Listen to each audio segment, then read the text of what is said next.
Shalom, saudara yang dikasihi Tuhan. Kembali pada saat ini kita akan merenungkan kebenaran firman Tuhan yang saya beri judul Kemerdekaan yang Hakiki. Ayat Alkitab yang terdapat di dalam Galatia pasal yang kelima ayat yang ke-1, supaya kita sungguh-sungguh merdeka. Kristus telah memerdekakan kita, karena itu berdirilah teguh dan jangan mau lagi dikenakan kuk perhambaan. Mari kita akan berdoa. Bapa di dalam surga, kami siap untuk mendengar dan merenungkan firman-Mu. Berbicaralah kepada kami Tuhan, karena kami mau mengimani dan melakukannya. Di dalam nama-Mu Tuhan Yesus kami berdoa, amin.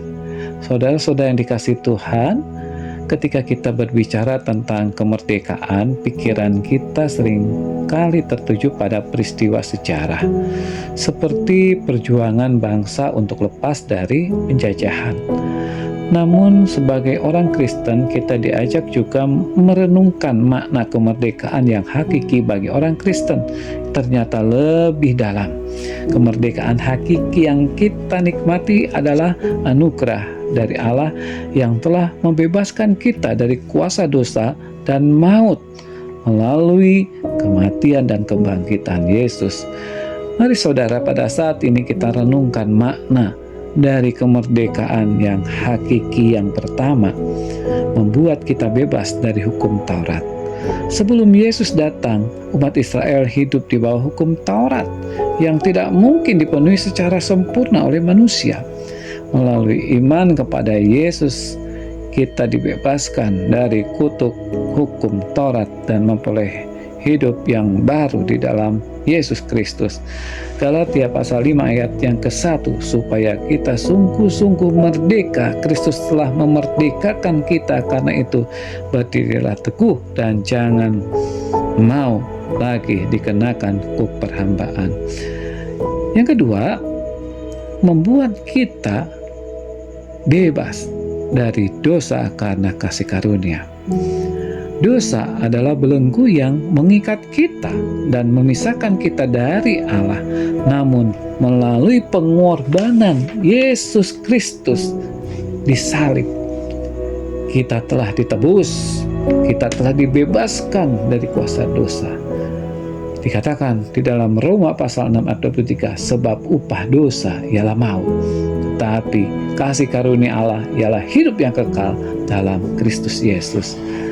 Yang selanjutnya, saudara-saudara, yang ketiga, mengapa kita memiliki kemerdekaan yang hakiki, yaitu membuat kita bebas dari ketakutan akan kematian, kegagalan, atau penghakiman seringkali melumpuhkan iman kita.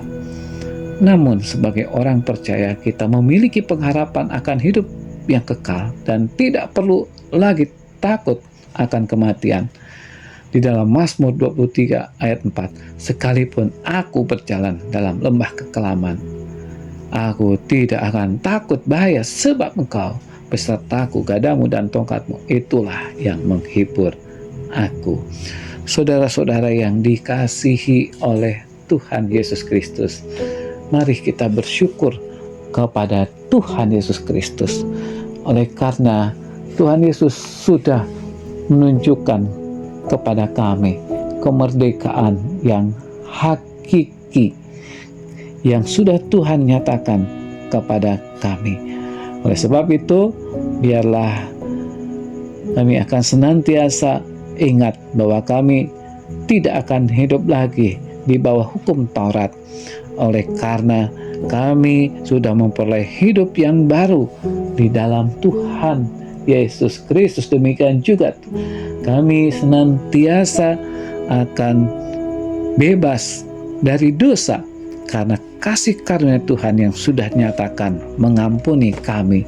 Dan kami juga bersyukur karena kami bisa bebas dari rasa takut. Terima kasih Tuhan, karena Engkau sungguh baik yang sudah menyatakan kepada kami semua, memerdekakan kami secara hakiki. Mari kita berdoa. Bapa di dalam surga, terima kasih untuk firman-Mu. Biarlah kami merasakan kemerdekaan yang hakiki di dalam hidup dan kehidupan kami. Dalam namamu kami berdoa. Amin.